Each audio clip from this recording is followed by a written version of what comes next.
So కాబట్టి కొంచెం ఈ కలహాలు కూడా మనం తగ్గించాలి.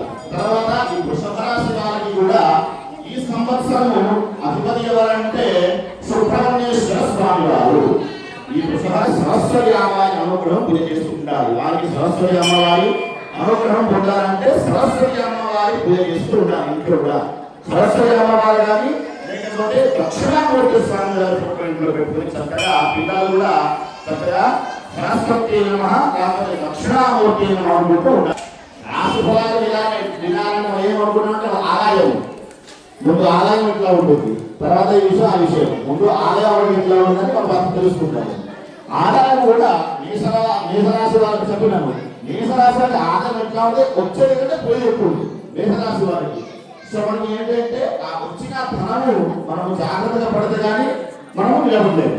సో మేషరాశి వారికి కూడా ఆదాయం కూడా మంచిగానే ఉంది, రాజయోగం కూడా మంచిగా ఉంది, కానీ కాపాడాలి. అవమానం ఎక్కువ శాతం ఉంది మేషరాశి వారికి.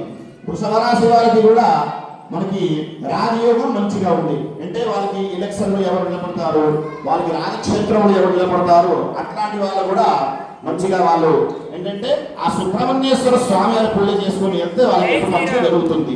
ఆదాయం కూడా మంచిగానే ఉంది.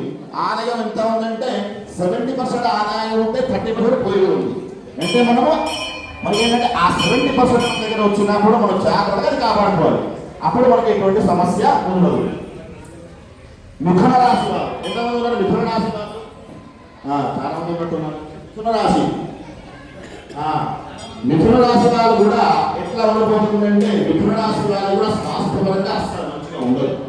మిథున రాశి వారికి రాశి వారు కూడా ఏ కార్యానికి వెళ్ళినా కూడా ఏ కార్యం చేయాలని కూడా చాలా కష్టపడాలి. మిథున రాశి వారు ఈక్వల్ ఉంటుంది మిథున రాశి వారికి ఈ సంవత్సరం. తర్వాత మిథున రాశి వారికి స్వాస్థ్యం ఎట్లా ఉందంటే స్వాస్థ్యం కూడా మంచిగా ఉండదు. తర్వాత ఏం చేస్తారంటే మిథున రాశి వారికి మనకి ఇష్టదేవత ఎవరంటే మిథున రాశి వారికి గణపతి వినాయకుడు. మిథున రాశి వారికి ఎవరంటే వినాయకుడు.